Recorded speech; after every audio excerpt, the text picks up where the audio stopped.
Lighting can make or break a beauty photo shoot. So today I'm breaking down the real difference between constant lights and strobes. I'll be getting into how I actually use them on set and which one will actually get you the results that you're looking for. Let's get into it.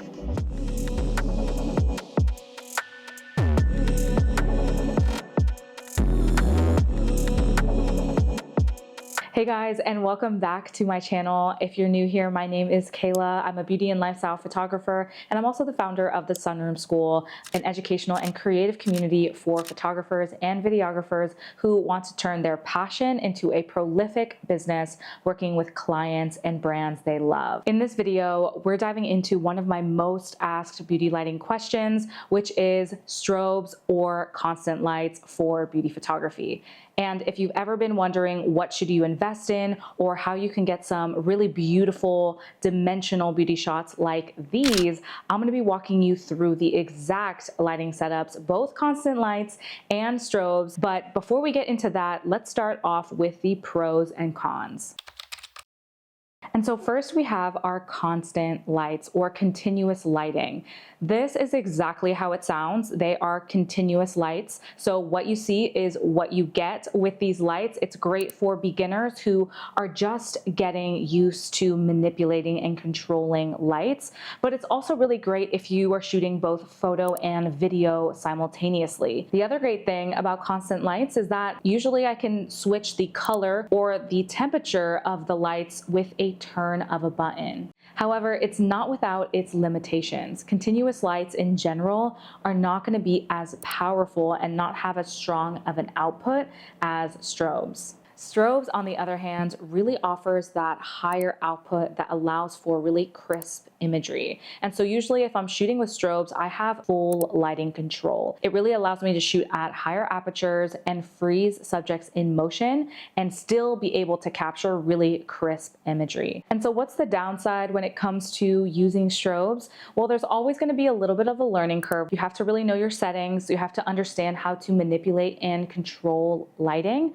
But I would say that investment is totally worth it because the lighting control that you get from your imagery is unmatched. While we're here, I also have to add that I do have a free beauty lighting guide that I'll link in the description, but let's carry on with the rest of this video. For this first beauty look, I used all continuous lights for this setup, and I was really impressed with how natural and flattering this lighting was. It really looks like I had her facing a window and this was just like the natural lighting filling up the studio. And the way I actually created this lighting was with two nan lights, and we had those without any sort of modifier shooting into a 8x8 scrim. And that was acting as our layer of diffusion that was softening the light. Another thing I want to mention is that when you actually zoom in and you look at the catch lights in her eyes, they're really soft. And so that's all thanks to the scrim. It's acting as this really beautiful diffusion that is scattering that light. So it created this really beautiful, almost natural looking light source. Now let's dive into lighting setup number 2. And as you'll notice, I did turn off the ambient light in the room just so I could have full control of my lighting setup. And usually I'll do this just to ensure that there's no additional light spill and I have full control. And we did use a mix of a zoom reflector and a snoot on that key light to get a really hard, powerful light source that brought a lot of shine and specularity to her skin, which is usually what we're looking for when it comes to beauty photography. I had my key light directly in front of the model, positioned probably around 3 feet-ish away and angled at a 45-degree angle down facing the model. And to light my backdrop, I had a bare bulb strobe shooting directly into the white backdrop. But because it's bare bulb, there's nothing really controlling that light. So that light is going to spill onto my models. That light is going to almost act as like a kicker or a side light to kind of bring out those highlights on the edge of the model that kind of create that separation from her and the backdrop and just add that extra pop that I was really looking for.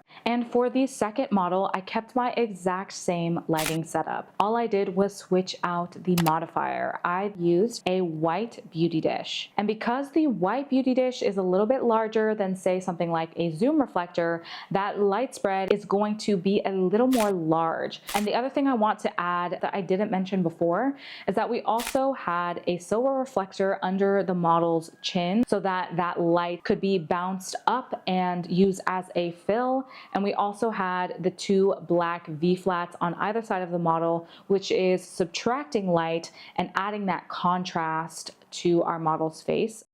For the final model, I kept everything the same. However, this time I did play around and move my background light. I moved it closer to her so that the actual strongest part of the light would make the background appear whiter. Before, we had the backgrounds looking more of like a gradient, but this time I was really hoping for something that looked more like a pure white backdrop. For this final look, I am mixing both constant lighting and strobes.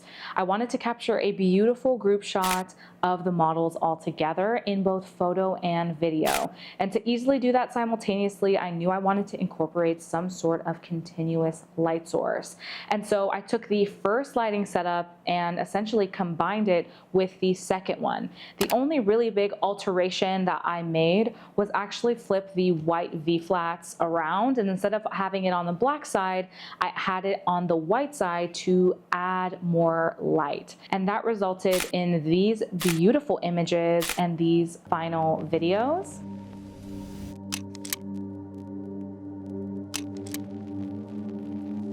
That I'm overall just so happy with. When we're mixing continuous lighting with strobes, the biggest thing that you need to understand is that strobes always are going to overpower the continuous lights. However, continuous lights might still be visible, so they act as a really great fill. Because I had the ambient lights turned on, I had the two constant lights shooting through a scrim, it added that beautiful fill light onto my image that was just contributing to the overall brighter feel that these images have. And so which one wins?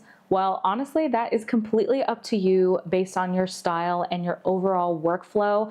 I tend to pull for strobes when I'm looking for really crisp and sharp imagery, but I still love using constant lights even when I'm shooting with strobes, just to add as that sort of fill light and to easily switch between photo and video. But again, it just depends on the look that you're actually going for. And that's the tea. So let me know in the comments down below, are you team strobe or are you team continuous lighting, or do you love this mix of both? And if you're a photographer who's looking to dive more into beauty photography, don't forget to download that beauty lighting guide, which has my go-to camera settings and some of my favorite lighting setups that I use on my client shoots. And as always, if you loved this video, please leave a like. It helps support this channel, and subscribe, because if you loved this, we have so many other beauty tutorials in the works and currently on the channel, so make sure to go ahead and dive in. And as always, I will see you in the next video.